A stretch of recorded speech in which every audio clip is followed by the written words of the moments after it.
நல்லதே நடக்கும்.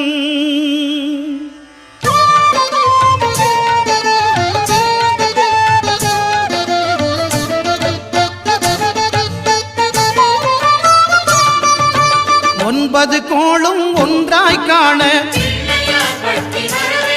அங்கு கற்பகம் என்னும் கடவுளின் மெய்யில்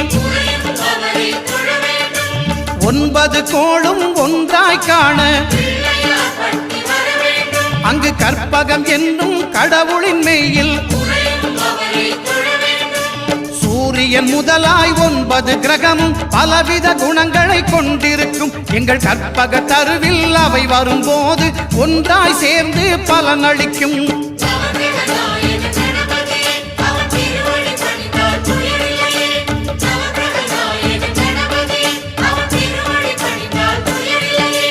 ஒன்பது கோளும் ஒன்றாய் காண